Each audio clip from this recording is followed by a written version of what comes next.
Why I don't play with Ouija boards anymore. There'll be two stories here. The first one is super creepy, and the second one more sad or more of an explanation as to why I no longer participate. I want to preface all of this by saying I grew up seeing ghosts, so the whole topic of spirits wasn't new to me. However, I was so scared by them that around the time I was 7 or 8, when the energetic system starts to be solely individualized, I trained my brain to not see them anymore. I never talked about it with friends, as my family never believed me, so I assumed they wouldn't either. The first story takes us back to the 2000s. I was a little girl celebrating my friend's birthday. She always had a Halloween party to celebrate because that's when her birthday happened to be. She always talked about how her basement felt weird and she didn't like staying down there alone. Well, having 10 or so 10-year-old girls sleep over on Halloween night isn't exactly bedroom material, so her mom and grandma set us up in the basement. There, we played those weird games like light as a feather, stiff as a board, and stuff. Fun fact, I was the only one we successfully levitated. I remember opening my eyes and I was damn near at the ceiling. It was spooky. When some of us started to get tired, we brought out the Ouija board. A few of our friends were spooked, so they didn't want to participate. We asked innocent questions like kids usually do. Who is the birthday girl gonna marry? How old are we gonna be when we have kids? Stuff like that. I remember I asked a question about myself and it replied, dead, which was weird. Some of the girls got spooked even more by that. Then a girl screamed and said she saw something behind me in the mirror. We stopped after that. For a few hours, 3 of us, including me and the birthday girl, couldn't sleep. We weren't sure if the board was real or not, so we decided we'd try one more time while everyone else was asleep, thinking that since they didn't want to play, it'd be better that way. We were close to 3 a.m. What we heard is the witching hour.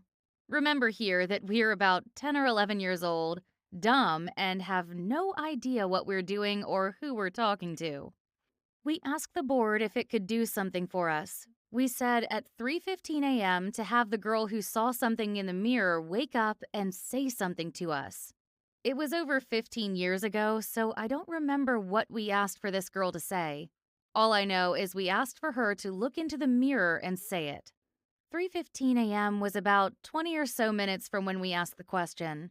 I remember us saying goodbye to the board and putting it away.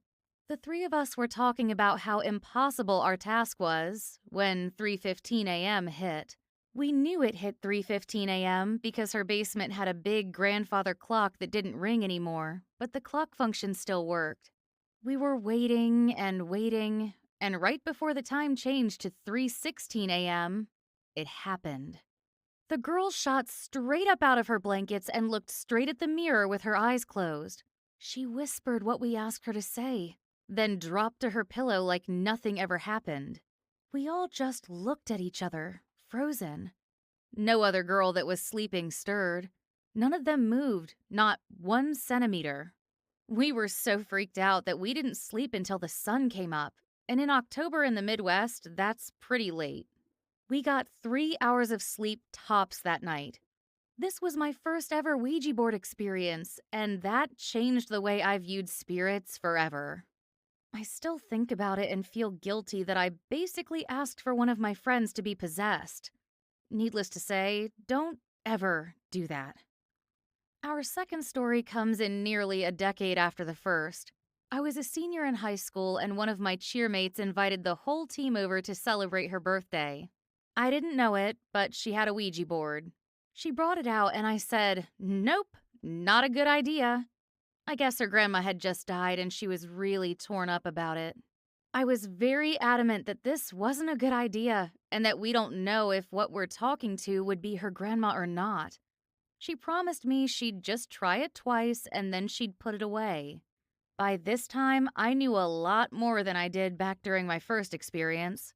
I told her that she must say goodbye each time the girls rotated, and I had them put salt around the board to keep whatever they were talking to inside the board, and so no one would or could get possessed.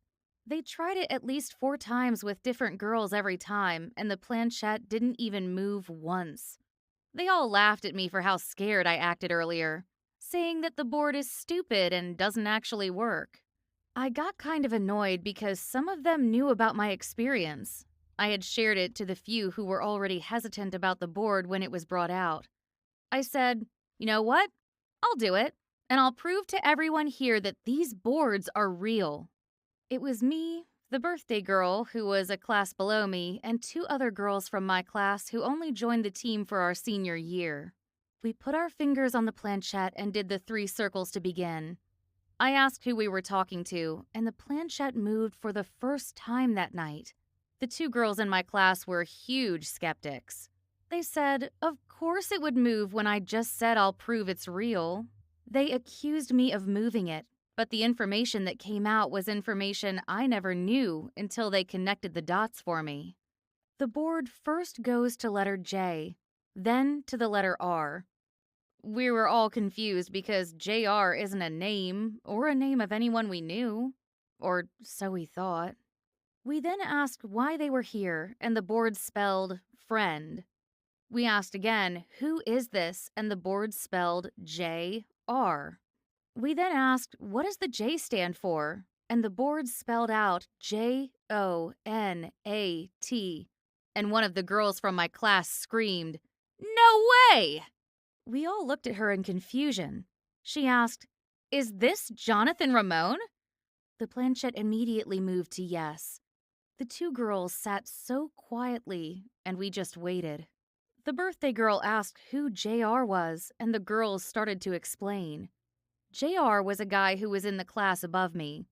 I knew of him, but nothing about him personally. I had been cheering at our school all 4 years, so I knew him from the football team, but that was about all I knew of him. He had passed our sophomore year, his junior year due to his car's exhaust. He didn't want to wake his parents after driving home from a party in the middle of winter, so he slept in his car in the garage with the car on. His parents found him the next morning. I remember it totally ripped apart his class. I remember his friends not showing up to school for at least 2 weeks out of grief, and we had a big celebration on the football field in the spring. Back to the Ouija board situation, the 2 girls in my class were panicked. They looked at me weird, and I said, well, it must be him coming through. They said no, that it's impossible because the board doesn't work and that I'm making all this up and moving the planchette. They said I was a horrible person for impersonating JR, and I said I wasn't, because I truly wasn't.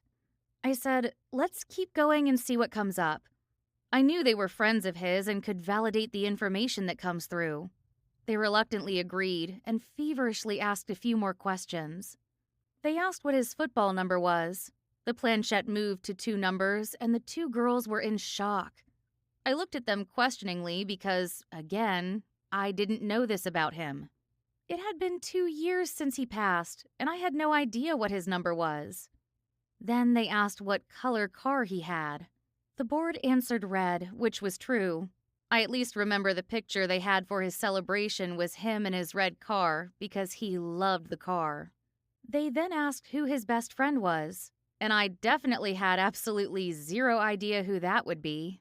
Again, we had similar friends. We were at the same places at the same time occasionally, but I never once spoke to this guy, and our mutuals didn't really talk to me about him because we really didn't have anything in common other than friends and the football/cheerleader type association.